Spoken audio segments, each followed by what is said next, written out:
Welcome back to the movie recap. Today's movie will be a 2021 Danish history war drama film titled The Bombardment. So sit back, relax and enjoy the video. The movie begins as it flashes a picture of Copenhagen, presenting a historical overlook of what happened somewhere in 1945. The resistance requests the British to attack the Gestapo HQ at the Shell House in Copenhagen, but the Royal Air Force refuses. So instead, the captured flocks are kept as human shields. But then the Gestapo was close to unraveling the resistance that a decision was made to attack. Before the chaotic bomb attack, gloomy weather emerges in the sky where Henry is wearing his winter peasant suit and riding his bike, all the while making a soft whistling sound. On the other hand, a group of young women joyfully pack their stuff for the wedding. As they ride a classic car, their faces depict an inch of excitement. Their driver seems happy as she looks at how joyful the girls are. But then, a whirring sound of a helicopter and an unfortunate storm of bullets approaches like a rain shower. The girls and the driver face their bloody death as the shot shower spikes on their bodies everywhere. Suddenly, Henry, who rides his bike, sees the victim's fate. He sees their wounded corpses, and the horrific scene leads him to drop his bike and runs away. In the other set of pictures, a young man, Frederick, appears but looks frightened as his mother calls him out that a friend is waiting for him outside.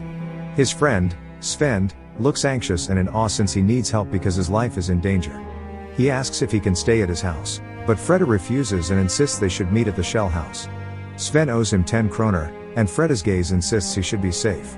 After that, he returns home and eats lunch with his family. Suddenly, two young girls emerge on the scene as they chirp a patriotic hymn. The girl in the car seems to belong to an elite class named Greta, while the other one is in a low-class state system, a peasant girl named Eva. While they are singing a nationalistic hymn, Sven makes a scene as he runs from two armed officers who are chasing him. Eva notices the unfortunate moment where Sven is caught off guard, unable to catch his breath. The two officers capture him and order him to present his identification card. The officer isn't convinced by his refusal to be a reactionary member.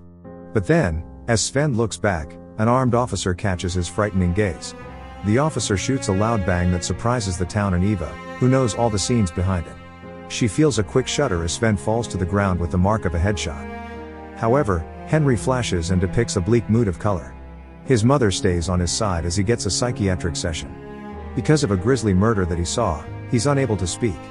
His words tremble with mumble and fumble and the sound of a helpless child amidst the war. It seems he was traumatized by the incident, and the only sound he can make is amorphous. But the doctor treats him with a sadistic approach that makes him more infested in severe trauma. Finally, his mother decides to take Henry to Copenhagen to start a new life. Consequently, the two young pilots have been warned that there is undeniably a mistaken attack. The intelligence officer shares that these two young pilots have a mission over Jutland together with Brown and Smith. The report says that they hit a German staff vehicle. Still, according to the reactionaries, it is not a staff vehicle but rather a taxi with a group of bridesmaids and the driver.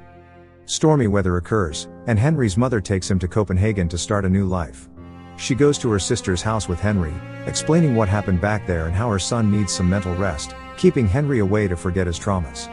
His cousin, Rigmor, accompanies him, eager to make him leave the anxious clouds in his head. Later on, Anna, his mother, has to say goodbye so she can catch the train. She provides a notepad for her son so he can express what he wants to tell if he is not yet fully prepared to talk it out loud. Henry and Rigmor will study at the Institute Jean d'Arc during his stay. His mother tells him she will be back in a month and asks one single favor that Rigmor should keep an eye on taking care of her son. Meanwhile, a secret mission has been planned and set in its risky blueprint, Operation Cartridge, as they called it. It says that at 450 kilometers per hour, they will fly at roof altitude toward the center of the capital city, and they'll mercilessly hit their target building. Their target is the Gestapo headquarters in Copenhagen, which is the Shell House. One of their goals is to destroy and kill as many Huns as possible. Then, to avoid their radar notice, they must fly across the sea and bridge through Jutland and perhaps set the direction towards Zealand to Lake Tiso. Additionally, there are 3 groups for this mission. The first group will head to Copenhagen, the second group will circle the lake once, and the third group will separate them twice. This mission will be set late in the morning, the busiest hour that provides them with a high kill count or a worse massacre. Perhaps, the officers were armed with delay action bombs, which will be set 30 seconds from impact. In that case, the Gestapo expects them, for they have positioned 30 Danish reactionary prisoners to serve as bait and a human shield. This mission has been set to eradicate the reactionaries for their peace, even if it costs the lives of their comrades and the people. A new day begins for Henry, and he walks with Eva and Rigmor, a new set of a company to start a new life. Rigmor shares that Eva has seen a murder just like what happened to him, yet she can still speak. She mocks Henry to say something, but all he can do is make a mumbling sound and a language with no sound of words but a mouth with a terrified and melancholic tune. As they walk and pass through the streets, it is time to cross and get into the academe. Rigmor and Eva, his new friendly companion, help him cross the street. It takes courage for Henry as he retrospects the image of gloomy weather and trails of ash smoke in the sky that reminds him of the terrible incident that he saw. Luckily, his friends are willing to help him to recover step by step. As they finally enter the institute, a young nun, Sister Teresa, fetches them calmly. The kids walk in line with Sister Teresa, and while they are walking, they see a group of guards chasing a prisoner and punching it ferociously. Sister Teresa leaves the children with the other nun as she interferes with the guards, and one of them is Freda and mocks him with inscrutable phrases.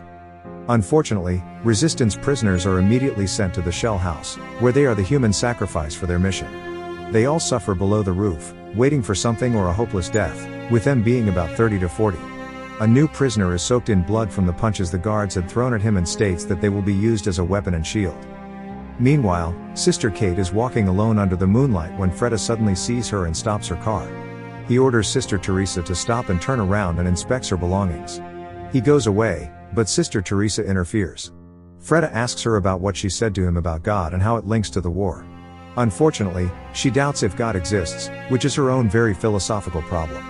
She insists on kissing Freda, hoping that if she does something to make God mad at him, he should punish her, and she will know that God might exist. Sister Teresa kisses Frederick but doubts all over again. Moreover, the children in the institute tackle God as Sister Teresa explains her definition and holy thinking of how God exists. On the other hand, Henry finds better peace as he learns how to smile again because Rigmor's family was so good to him.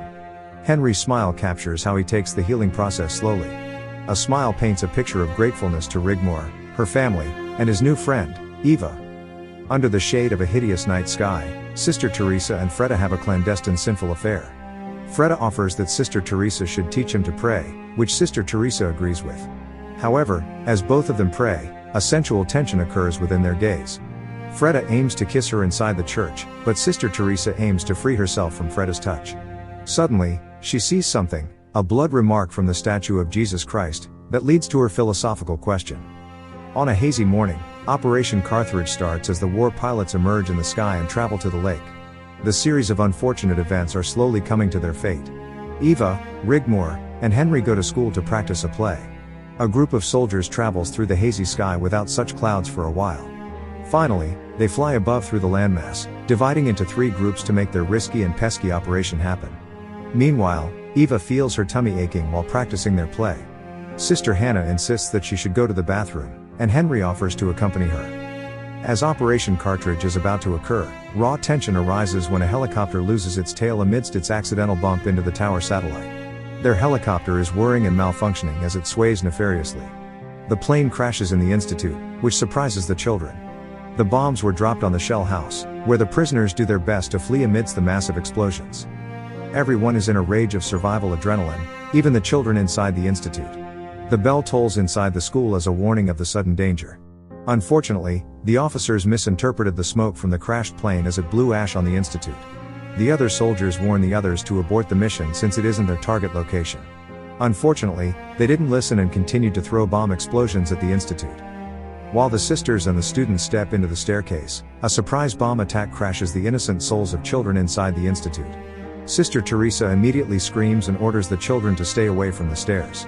As they run away, a loud bang shocks them, and the explosion barricades the dream of these children. The institute falls apart, and it feels like an earthquake has hit them. Greta and Rigmor scream Teresa's name, seeking help, and the rest of the survivors go underground as their safe place. Fortunately, Henry and Eva survive the sudden bomb attack, but both are losing their sanity. Eva feels numb while Henry is in his healing process and has been disturbed by a failed war plan. The military planes still drop bombs on the institute, and children cry and feel hopeless. Yet, their cries depict terrible awe, anxiousness, and sublime feeling. News spread about the bombing of the institute, and the students' families immediately run to the area to ensure their children are alive. It is a ferocious chapter in the history of the World War. The bodies of children were crushed, bloodbath steams in the town, and their screaming rushed through every rescuer, parent, and family, for they were hoping to be saved. Some children survived, but the unfortunate ones died young. However, Henry survived the bomb explosion, but his fear and trauma encouraged him to be brave during these times. A police officer orders him to take down notes of some information that could help to determine survivors and send it to the lady in the theater. As he passes it to the lady, she announces the name, the dress's color, and where the survivor is held. With that, Henry saves a family and takes the courage to stand. Meanwhile, Frederick and Rigmore's father hears screaming right in the underground. Some children were buried alive, and some were still fighting to survive. With the others trapped inside, they are likely racing to a dead end. Freda follows their cries to help and save the survivors. At the same time, Sister Teresa is screaming for help due to being stuck under a hard rock and continuously screams Rigmore's name. But it seems like Rigmore is nearly drowning, unable to catch her breath. She screams for help as the water quickly rises, which could lead them to their deaths. Freda goes back and calls the rescuers about the water situation. After that, Henry keeps delivering information to the theater, to which Rigmore's mother sees him. They reunite, crying because of what had happened to them. Rigmore's mother asks him where her daughter is, but he leaves her unanswered. In the case of Rigmore and Sister Teresa, the rescuers bring a pump to eradicate the water that rises severely. Freda stretches the pump and goes under again. A melancholic tune hums as Sister Teresa screams for Rigmore, but as she spills her name over and over again, an utter silence replies that Rigmore, a bright young child, drowned and died. She keeps screaming her name and mercilessly crying. This event shakes her soul, with hopelessness and frustrated insanity haunting her every last second. She sees Freda for one last time, but all she can think of is to follow Rigmore and the other children. Instead, she chooses to drown herself until the debris falls off. Thus, out of frustration and endless panic, Eva's mother goes outside the theater to sneak some air. She sees Henry and asks if he knows where Eva is. Henry tells her that Eva is not in this place anymore, and she probably went home. The movie ends as Eva's mother quickly runs back to her home while crying and hoping for what Henry told her. As she grasps her breath, she sees Eva eating cereal. She immediately stumbles down, crying and hopeful that her daughter is alive. Thank you for watching. Subscribe for more videos like this to help the channel out. Have a nice day.